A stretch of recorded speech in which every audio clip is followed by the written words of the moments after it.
गीता जयंती. मानव समाजाला जगण्याची हिंमत गीतेतून मिळाली.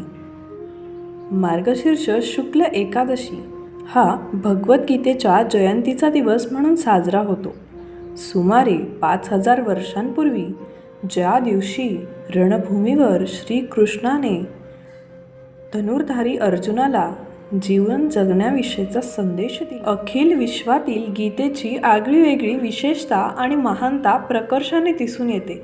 म्हणूनच थोर संत विनोबाजींनी गीतेसंबंधित असे म्हटले आहे की, माझे शरीर आईच्या दुधावर पोचले, त्यापेक्षाही माझे हृदय व बुद्धी यांचे गीतेच्या दुधावर अधिक पोषण झाले आहे. गीता म्हणजे माझे प्राणतत्व आहे. समग्र महाभारताचे नवनीत व्यासांनी भगवद्गीतेत दिले आहे. गीता ही व्यासांची मुख्य शिकवण आणि त्यांच्या मननाची संपूर्ण आठवण आहे. प्राचीन काळापासून गीतेला उपनिषदाचा ज्ञान मिळाला आहे. गीता उपनिषदांचे उपनिषद आहे. गीतारूपी अमृत भगवंतांनी धनुर्धर अर्जुनाच्या निमित्ताने जगाला दिले आहे. जीवनाच्या विकासाला आवश्यक असलेल्या प्राय प्रत्येक विचार गीतेत आहे. म्हणूनच गीता हा धर्मज्ञानाचा कोश आहे. हजारो वर्षांपासून ते आजपर्यंत ऋषी, संत, साधू, भक्त, चिंतक, योगी, कर्मवीर, ज्ञानी, मग तो कोणत्याही देशातील, भूप्रदेशातील, काळातील असो, कोणत्याही धर्माचा, जातीचा, पंथाचा असो, त्या सर्वांना गीतेतील श्लोक माधुर्याने आणि सौंदर्याने मुग्ध केलेले आहे. गीतेने मानव समाजाला जगण्याची हिंमत आणि तेज दिले, जीवनाचा पुरुषार्थ दाखवला. भगवंतांनी अर्जुनाला निमित्त मात्र बनवून विश्वातील समग्र समाज जातीला गीता ज्ञानाद्वारे जीवनाभिमुख करण्याचा चिरंतर मार्गच दाखवला आहे. पांडुरंग शास्त्री आठवले यांनी गीतेसंबंधी असे म्हटले आहे की, वेद, उपनिषदे यांचा महान ज्ञानसागर गीतेने स्वतःच्या लहानशा घागरीत सामावून घेतलेला आहे. गीता हे सर्व शास्त्रमय आहे. गीतेत सर्व शास्त्रांचा समन्वय पाहावयास मिळतो.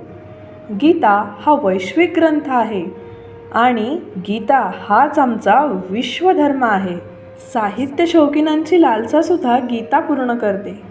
कर्मवीरांना गीता उत्साह देते. भक्तांना गीतेत भक्तीचे रहस्य आढळते. व्याकरणकारांचे हृदय देखील गीतेतील शब्दांचे लालित्य पाहून डोलू लागते.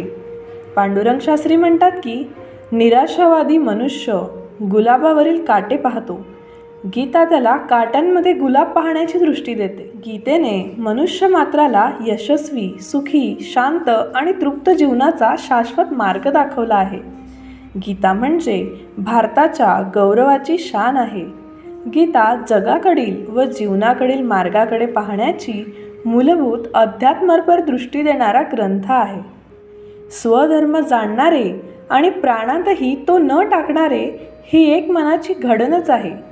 आपल्या प्राणप्रिय देशाच्या स्वातंत्र्यासाठी झुंजलेले वीर, क्रांतिकारक देशभक्त गीता हृदयाशी धरून फासावर चढले.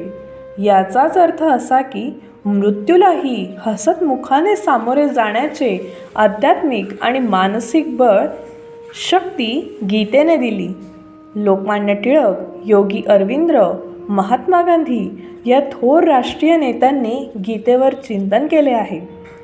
विद्या प्राप्त करावयाची असेल तर माणसामध्ये विनम्रता, जिज्ञासा आणि सेवावृत्ती या 3 गोष्टी असल्याच पाहिजेत, असा जीवनाला दृष्टी देणारा संदेश गीतेने जगाला दिलेला आहे. भगवद्गीतेच्या स्तुतीचा श्लोक तर गीतेच्या अभ्यासाचे अपारंपार महत्त्व अधोरेखित करतो. सर्वोपनिषदो गावो दुग्धा गोपालनंदनः पार्थो वत्सः सुधीर भोक्ता दुग्ध गीतामृत महत. सर्व उपनिषदे ह्याच गायी, कृष्ण हाच त्यांचे दूध काढणारा अर्जुन आणि गीताभ्यास करणारे अनेक अर्जुन, हे ते दूध प्राशन करणारे भोक्ता म्हणजे जणू वासरूच आहेत. आणि त्या गायीचे दूध म्हणजे गीतारूपी अमृत, अर्थात गायीचे दूध हे आपण गोमातेच्या ठायी असलेल्या सर्व उत्तम गोष्टी समजतो. त्यामुळे या उपमेतून गीतेचे आपल्या आयुष्यातील महत्त्व किती आहे ते आपल्याला समजलेच असेल. उपनिषदे ही वैदिक वाङ्मयाचा अभिन्न असा भाग म्हणता येतील. अशा उपनिषदांमधील तत्वाचे दुग्ध अर्थात ज्ञानमय सार अशी उपमा भगवद्गीतेला दिलेली आहे. यातच तिची महती स्पष्ट होते. भगवद्गीतेचे लहानसे पुस्तक घेतल्यास त्यातही श्लोकांखालील संक्षिप्त अर्थ असतो आणि पुढे अभ्यासण्यासाठी अनेक विद्वानांनी विस्तृत विवेचने आणि भाष्ये उपलब्ध करून दिलेली आहेत. तेच संत ज्ञानेश्वरांनी ज्ञानेश्वरी या विस्तृत रूपात मराठी माणसासाठी लिहिलेली तशीच एका संस्कृत श्लोकाला एक मराठी श्लोक या साच्यात विनोबा भावे यांनी गीताईसुद्धा लिहिलेली आहे. श्रीमद भगवद्गीता हा आमच्या धर्मांपैकी एक अत्यंत तेजस्वी व निर्मळ हिरा आहे. पिंड ब्रह्मांड ज्ञानापूर्वी अध्यात्म विद्येची गूढ व पवित्र तत्वे थोडक्यात पण अतिसंदिग्ध रीतीने सांगून त्याच्या आधारे मनुष्य मात्रास आपल्या आध्यात्मिक पूर्णावस्थेची म्हणजे परमपुरुषार्थाची ओळख करून देणारा आणि त्याचबरोबर भक्तीची, ज्ञानाशी व अखेर या दोघांचाही शास्त्रतः प्राप्त होणारा, व्यवहारांची सांपत्तिक व सुंदर जोड घालणारा, संसारात भांबावून गेलेल्या मनास शांत आणि विशेषतः निर्मळ कर्तव्याचरण प्रवृत्त करणारा यासारखा दुसरा ग्रंथ संस्कृतालाच काय पण जगातील इतर वाङ्मयातही सापडणे दुर्मिळ आहे.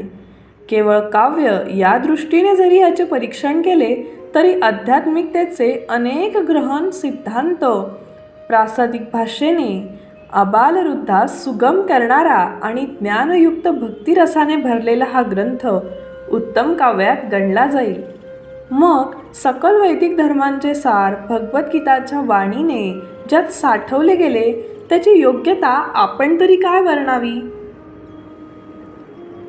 गीतेची थोरवी राष्ट्रपिता महात्मा गांधी करत असताना म्हणतात, माझ्या बालपणीच्या आयुष्यात मोहाच्या आणि कसोटीच्या प्रसंगी अचूक मार्गदर्शन करणाऱ्या शास्त्रग्रंथाची गरज मला भासली. मी कोठेतरी वाचले होते की अवघ्या 700 श्लोकांच्या मर्यादित गीतेने साऱ्या शस्त्रांचे आणि उपनिषदांचे सार ग्रंथित केले आहे.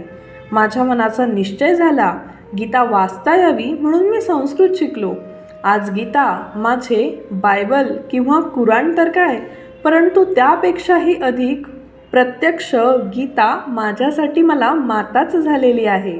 आज गीतेवर जगातील बहुतेक भाषांमध्ये ग्रंथनिर्मिती झालेली दिसते.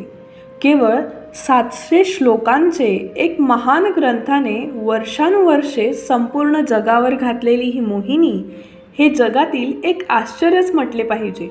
गीतेवरून स्फूर्ती घेऊन गीतेनंतरच्या पुढील काळात पिंगल गीता, शांपाक गीता, मंगी गीता, बौद्ध गीता, विरचयुक्त गीता, हरिगीता, वृत्तगीता, पराशर गीता, हंसगीता, ब्राह्मण गीता, अवधूत गीता, सूर्यगीता, ब्रह्मगीता, अष्टावक्र गीता, ईश्वर गीता, उत्तर गीता, कपिल गीता, व्यास गीता, गणेश गीता, देवगीता, पांडव गीता, भिक्षु गीता, शिवगीता, रामगीता, सूतगीता अशा असंख्य गीता, यमगीता देखील लिहिली गेलेली आहे.